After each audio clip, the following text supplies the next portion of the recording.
He had his gun, so he just swung it open. I start to notice that, the atmosphere feels a little bit weird. First thing he seen was this 6.5 foot tall, broad shoulder, dark hair. That freaked him out. We hadn't talked to her about like life and death and what any of that means. She's 3 years old, So we turned around. Suddenly there's a whole tree falling across the road. And she was describing to us that, there was a deceased person that she could see visually. You're listening to Cryptid Clues, where we tackle the ever-expanding history and mystery of monsters and supernatural madness every Monday. You can find us at CryptidClues.ca for more information, or even check out exclusive content and support us at patreon.com/CryptidClues.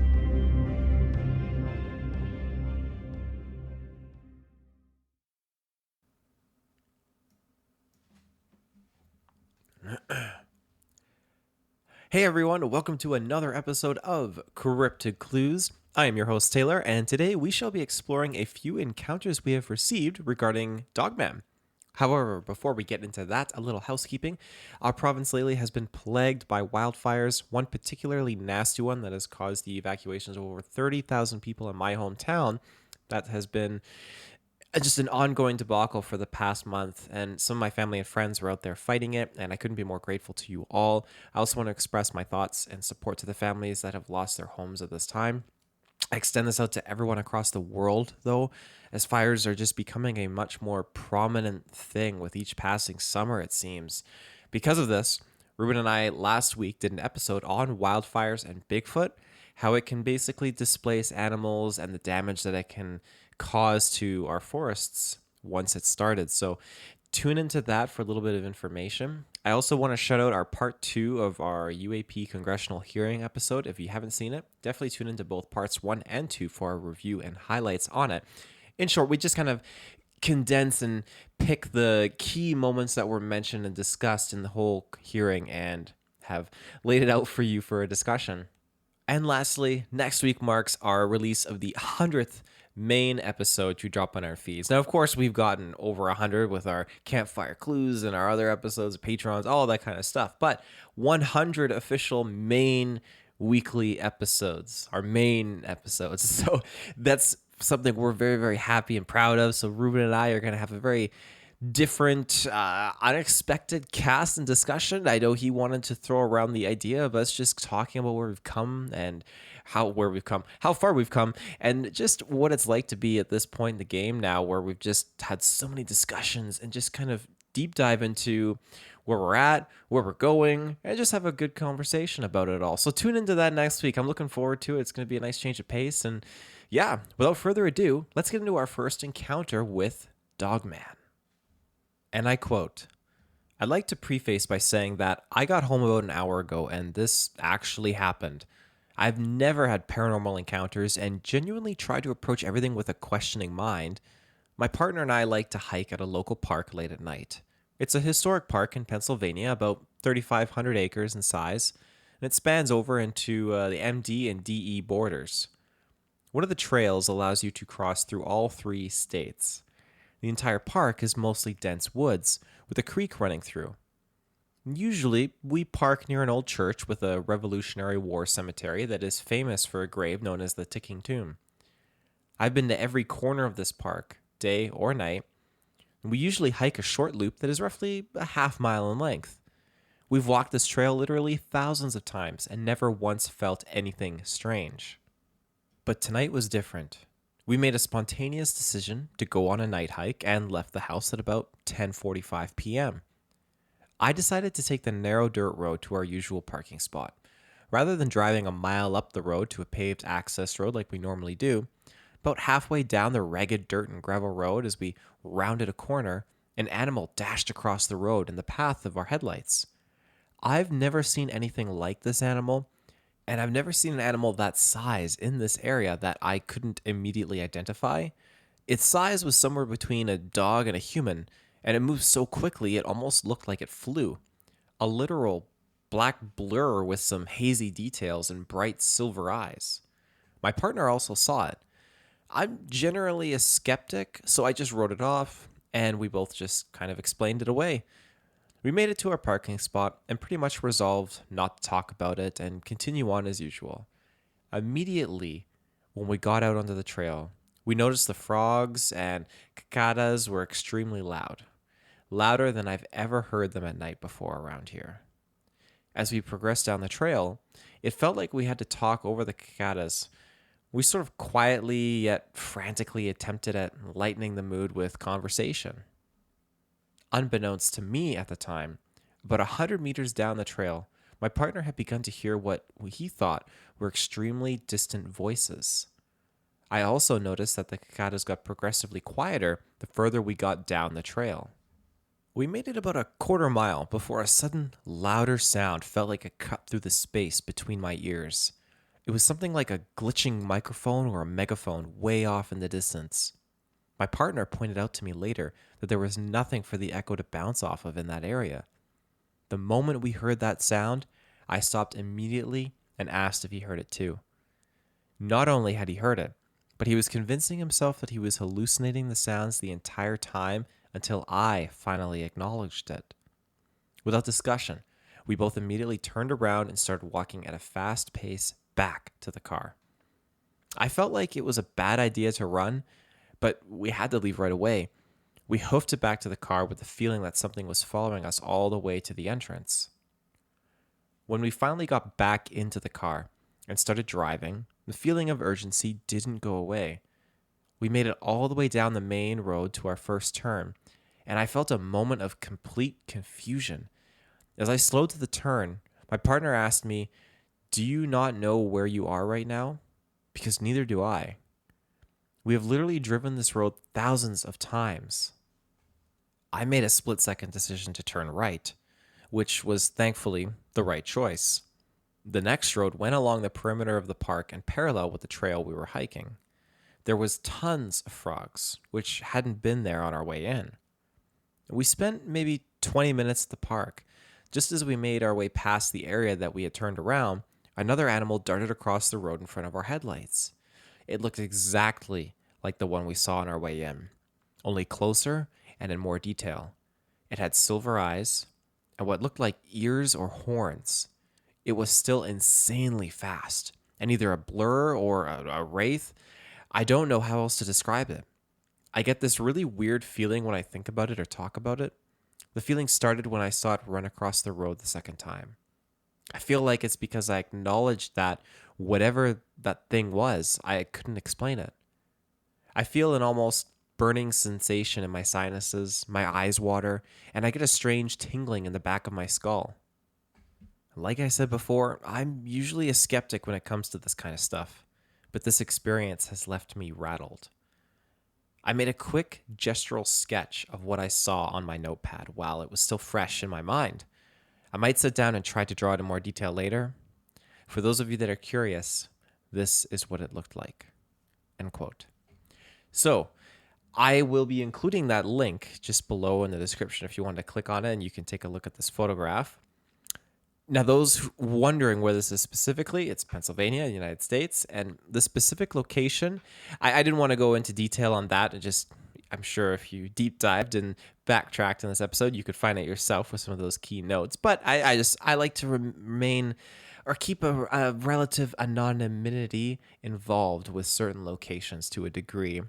Just so I'm sure there's not hundreds of thousands of people listening to this. So hundreds of thousands of people aren't going to be flooding into the area to go and find the Dogman that's located there. But I digress. I'll go as far as saying the state of Pennsylvania has 21 national parks, at least 21, mind you. And upon further investigation, I learned that the sightings of Dogman seem to be heavily concentrated in the center of the state. And then you have sightings, again, picking up now, not as much, but enough to warrant the mention as you head more into the eastern part of the state. Now, I don't know what it is about Dogman and cars. Reuben has mentioned this to me a while back after we began noticing a common affiliation between these two components. And it's actually quite astounding how many cases they're affiliated. And if you look through a few other reports that remain Under copyright by other investigators, I'll say, the frequency of people in their vehicles driving late at night and coming around a bend only to see a large bipedal or something on all fours resembling a dog that in some cases turns and makes eye contact with the driver. Mind you, that's through the headlights and high beams, whatever the person has. These things are standing there and they lock eyes with the driver, and it creates this huge sense of fear. And I don't blame them, because something that shouldn't be able to see you, for example, a human being standing on the road, you can't see the driver if it's dark and their headlights are blasting you. But I mean, you can kind of stare in that general area and you can not see them, but they can tell that you're looking in that area. But when people describe seeing these creatures on the road, it's almost like they're looking through the lights unaffected and can genuinely truly see the person behind that steering wheel. Like I mentioned, it's consistent. People park their cars at a park. People are driving down an old road or an old highway. They make that turn. Boom, it's in the ditch. It stands up. Boom, it appears outside of their car while they're parked at some back road or something like that. It's repeated. And so what Reuben is just implying is that there's some, I don't know if it's an interest or some draw to it, but something is pulling them towards the folks in cars. I don't know if they get a thrill of the scare or whatnot. It depends how far their self-awareness, their conscience goes and what their intent is, I guess is what I'm trying to say. I digress. I'm rambling and I apologize. Now, moving on, we've talked about Pennsylvania before, notably in our 46th episode when we took a look at the Albatwitch. So by all means, hop over there if you want a little bit of more detail on the state, albeit more focused on a different cryptid than Dogman, but that aside, I have 2 more sightings coming out of Pennsylvania regarding Dogman. And just to note, these weren't reported until after 2010, but occurred back in the early 1990s. And I quote, 1990, Mercer County, Pennsylvania. The first sighting occurred in the spring of 1990 between 9 and 10 p.m. in the Hermitage and Sharon, Pennsylvania area. The eyewitness was walking with his friends on the east side of the woods. It's where he lived when they came to a spot where a path was cut through the woods by the old water company.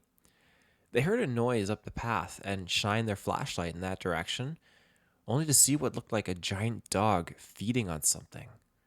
The light made it stand up on its hind legs, turn, and look at them. It looked like a man with a dog or wolf face. It then turned around and ran into the woods, but left a smell of wet dog. The next day, they found a deer that was eaten in broken branches about 6 feet off the ground. 1991, same area. In the fall of 1991, between 9:30 and 10:30 p.m., the eyewitness, after spotlighting for deer, came home and went looking for his friends and found them by the old water company. His friends had told him that they had just seen the creature. And they shined the spotlight after hearing the noise and saw the creature standing by a telephone pole. Again, the wolf-like creature was standing on 2 legs. It ran into the woods, and they did not see it again. The next day, they took a measuring tape and measured from where the creature's head was just under a spike in the pole, and it measured 7 feet from the ground. The Mercer County area has been a hotbed of Dogman sightings since the 1960s, with many of the sightings coming from the Shenango Reservoir. End quote. Now, I think this is very interesting, the mention of how far back these Dogman sightings go. Albeit, yes, not centuries and centuries, but hear me out.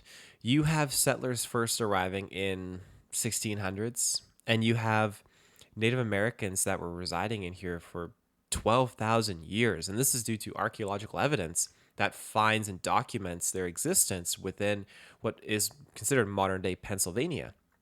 So you have thousands and thousands of years of history of humans living there. And if we want to go a step further, we can look at archaeological and genetic evidence suggesting how humans first arrived in North America approximately 16 to 25,000 years ago. Like, it just goes on and on and on. So when you compare that to cultures in our eastern continents like Europe, Africa, and Asia.